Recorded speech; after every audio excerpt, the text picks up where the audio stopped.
Look out, the fire! Oh, heavens! In the winter of 1721, in a small farmhouse outside Boston, a young mother knelt in front of an open hearth to stir a pot of stew for her family's supper.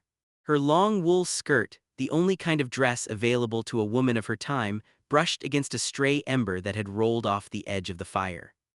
She did not notice for almost a full minute because wool does not burst into flame the way we imagine fire spreading in a film. It smolders first, quietly, invisibly, until suddenly it does not smolder anymore.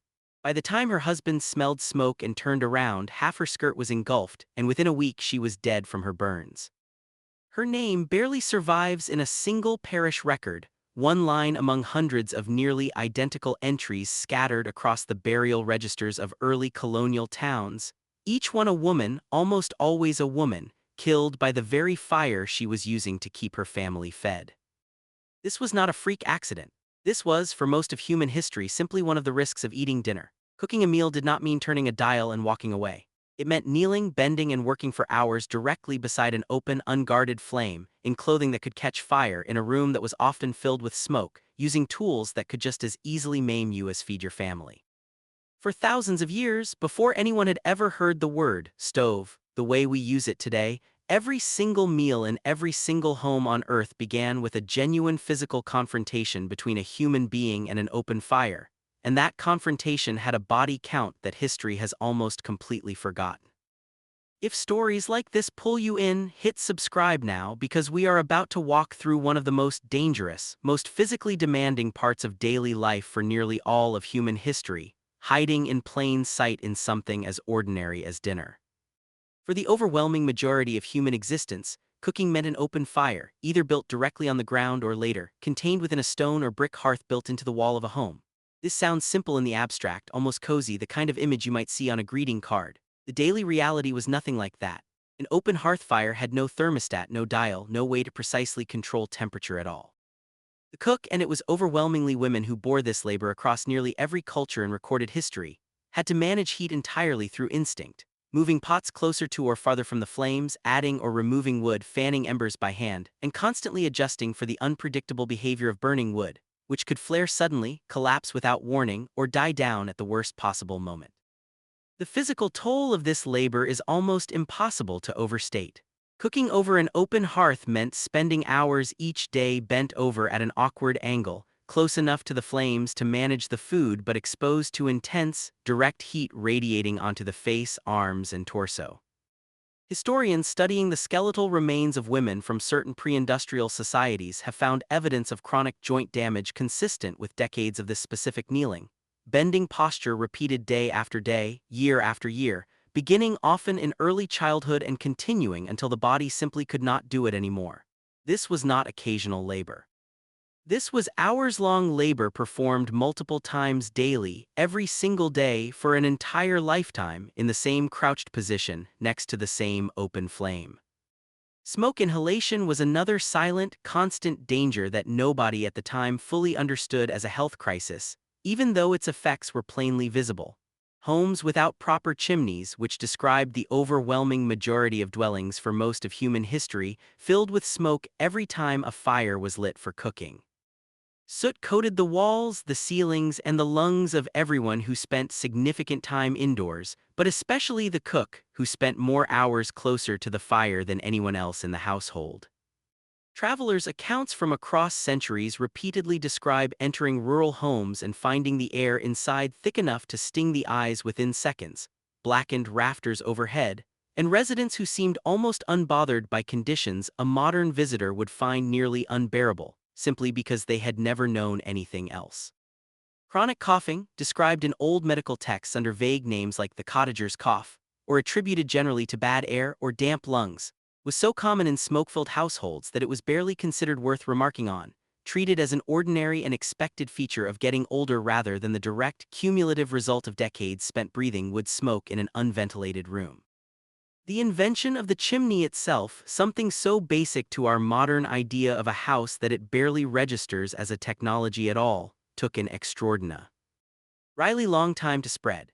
Chimneys existed in various forms in the ancient world, but widespread adoption in ordinary European homes did not really take hold until the medieval and early modern periods, and even then it spread unevenly, reaching wealthier stone houses first while the huts and cottages of the rural poor often continued relying on a simple hole in the roof, or no dedicated smoke outlet at all, for centuries afterward. A properly drawing chimney could transform a smoke-choked room into something approaching breathable air, and yet this simple architectural feature, essentially just a vertical shaft designed to let hot air and smoke rise and escape, remained a luxury rather than a standard feature for an enormous stretch of history. Modern researchers studying indoor air pollution in regions that still rely on open-fire cooking today, and there are more such regions than most people realize, have documented smoke exposure levels in some traditional cooking spaces that rival or exceed the pollution found on a heavily trafficked urban street corner, sustained for hours every single day, inside an enclosed room. The World Health Organization has identified household air pollution from cooking fires as one of the leading environmental health risks in the world even now, responsible for millions of deaths annually from respiratory disease, a staggering number that traces directly back to a technology, the open cooking fire, that predates recorded history itself. And then there was the fire itself, the raw, uncontained danger of it, which turned entire cities into tinderboxes waiting for a single mistake. Wooden buildings, thatched roofs, and open flames used for both heating and cooking were an almost inevitable combination for catastrophe, and history is full of the results.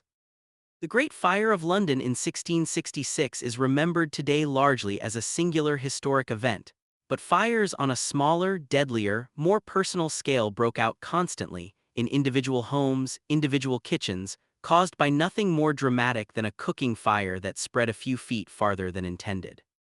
City records from medieval and early modern Europe are dense with entries for house fires, and an enormous proportion of them trace back to the kitchen hearth, the single most consistently active source of open flame in any household, operating for hours every single day, tended by exhausted people working in cramped, often poorly lit conditions. Some cities responded to this constant danger with laws that revealed just how seriously the threat was taken. Certain medieval towns required households to cover or extinguish fires by a set hour each evening, a practice known in parts of England as curfew, a word that literally derives from the Old French for covering the fire, coverfew, a small but telling reminder of just how central the danger of uncontrolled flame was to the daily rhythm of pre-industrial life. Insurance schemes for fire damage, among the earliest forms of organized insurance in history, developed specifically because house fires, so often originating from the kitchen, were common and devastating enough to represent a real calculable financial risk that merchants and property owners felt compelled to protect themselves against centuries before anyone thought to insure against the other hazards of daily life. Clothing itself became a genuine daily hazard in a way that is almost impossible for us to imagine today. For centuries, women's fashion across many cultures involved long, loose skirts, wide sleeves, and layered fabrics, garments designed with no consideration whatsoever for the fact that the person wearing them would spend hours each day working directly beside open flames.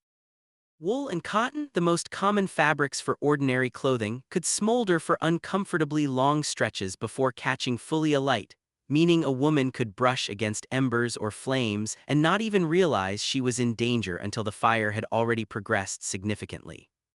Burn injuries from clothing fires were common enough that they appear repeatedly in medical writings, court records, and personal letters across centuries and across continents.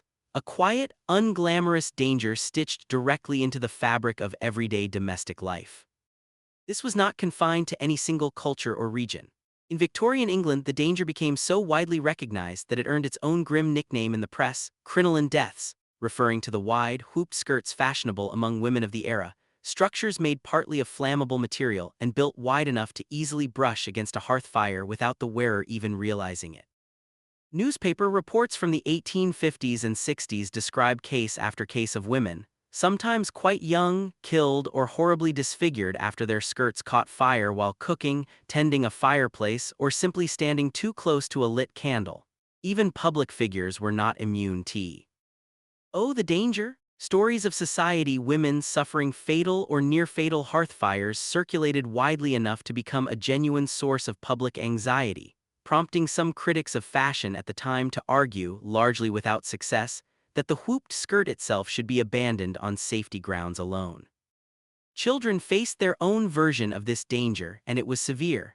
In homes where the cooking fire sat at floor level or close to it, with no barrier separating the flame from the rest of the room, toddlers taking their first unsteady steps were constantly at risk of stumbling directly into an open hearth. Historical medical records and coroners' reports from across Europe and colonial America contain a grim and repetitive category of childhood death: burns sustained from falling into or near the household cooking fire. This was common enough, tragic enough, and consistent enough across different regions and different centuries that some historians studying childhood mortality in the pre-industrial world consider hearth-related burns to be one of the leading causes of accidental death for children under the age of 5, right alongside drowning and disease. Beyond the direct danger of flame and smoke, there was the sheer physical exhaustion of simply fueling a fire in the first place. Before cooking could even begin, wood had to be gathered, chopped, and hauled, often by the same person who would then spend the following hours bent over the fire itself. In regions with harsh winters, this meant venturing out into brutal cold, sometimes for hours, to secure enough fuel for a single day's cooking and heating needs. Communities without easy access to forests faced even harsher realities. Burning dried animal dung, straw, or whatever combustible material could be scavenged. Materials that often burned dirtier, produced more smoke, and required constant tending to maintain any usable heat at all. The labor of simply keeping a fire alive before a single vegetable had even been chopped could consume hours of a person's day every single day for their entire life. In many agrarian societies, this fuel-gathering labor fell specifically to women and children, who might walk considerable distances from a village to find and carry back enough wood or dung to last even a single day, a round trip that in some regions could take up half a working day by itself. Anthropologists and historians studying rural labor patterns across pre-industrial Europe, Africa, and Asia have consistently found that fuel collection, alongside water carrying, ranked among the most time-consuming and physically punishing of all domestic tasks, a burden made worse by the fact that forests near villages were often depleted over generations. Forcing each new generation to walk farther than the last simply to gather the same amount of fuel their grandparents had once found close to home. This was not a task performed occasionally, as a chore among other chores. It was a daily, unrelenting requirement because without fuel there was no fire, and without fire there was no cooked food. And in an era before refrigeration or reliable food storage, cooked food was very often the only safe food available at all. The tools required to manage an open hearth fire were themselves a source of injury.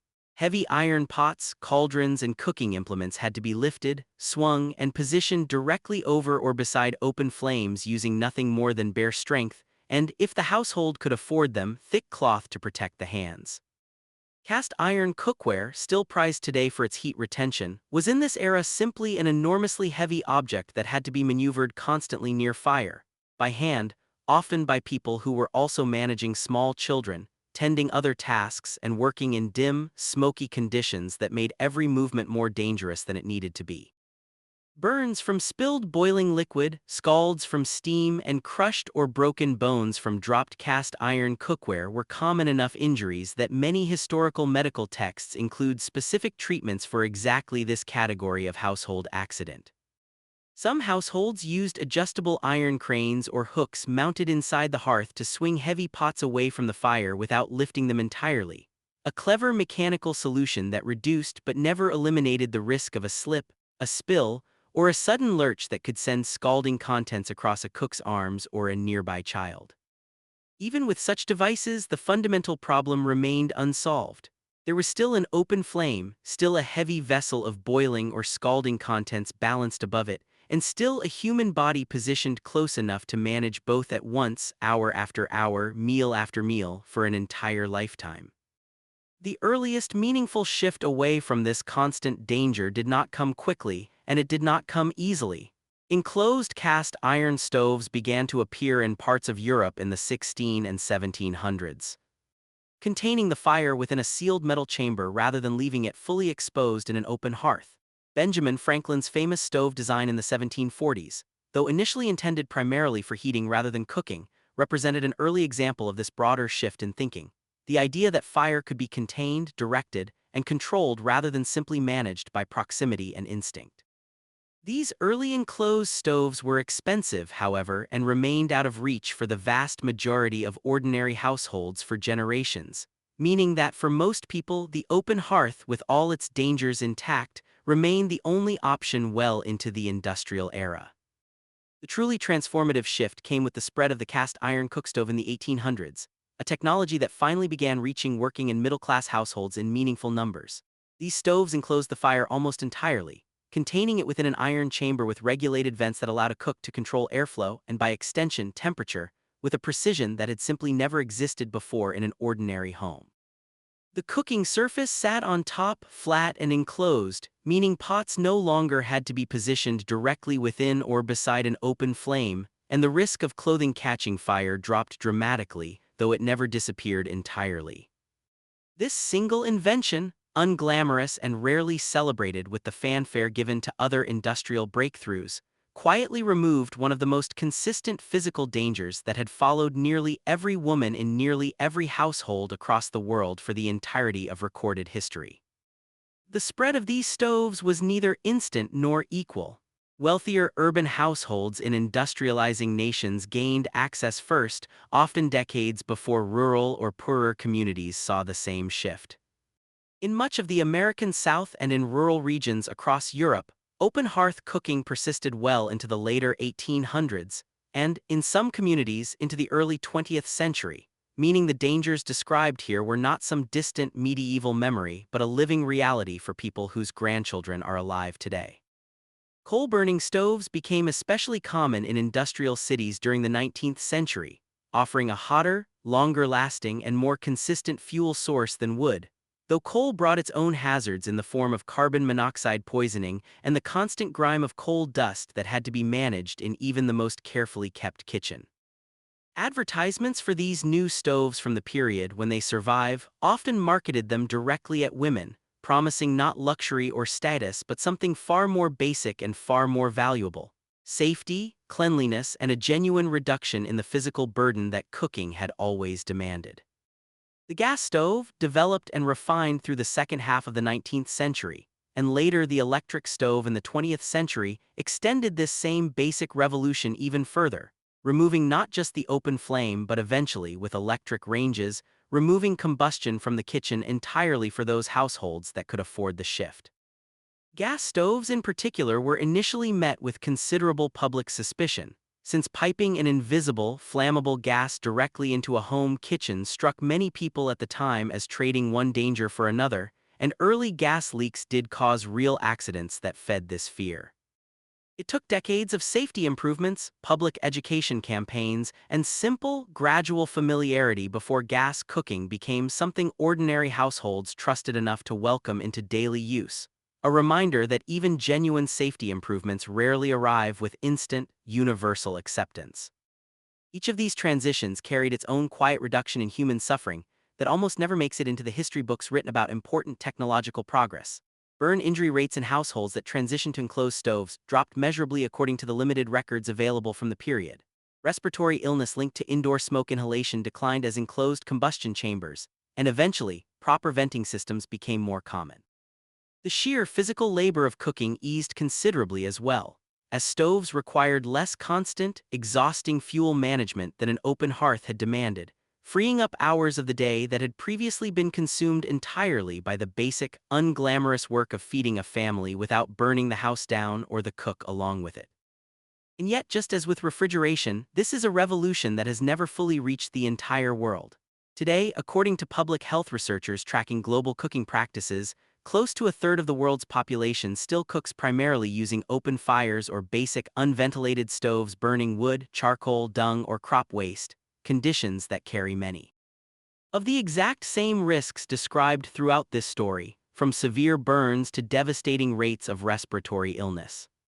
In parts of sub-Saharan Africa, South Asia, and other regions, women and children continue to spend hours each day gathering fuel and cooking over open or semi-open flames, facing burn risks, smoke exposure, and physical exhaustion that would be instantly recognizable to that young mother outside Boston in 1721, nearly 300 years removed from her, separated by centuries but bound by the exact same danger. International development organizations have spent decades attempting to address this gap, distributing improved cookstoves designed to burn fuel more efficiently, vent smoke more safely, and reduce the physical danger of open flame in the home.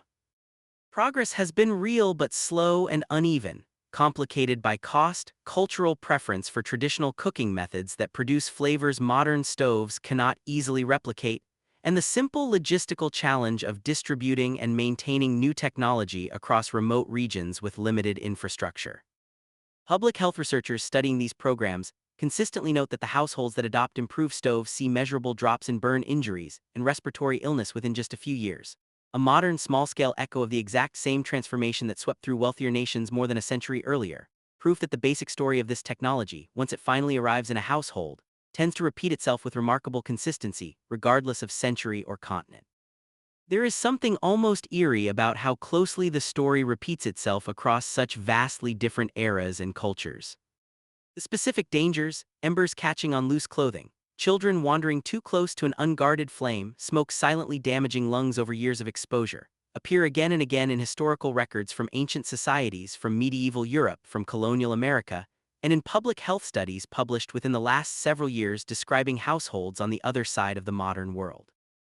It is, in the most literal sense possible, the same fire, the same danger, separated only by time and by geography, still burning in kitchens where the simple, quiet revolution of the enclosed stove has not yet fully arrived.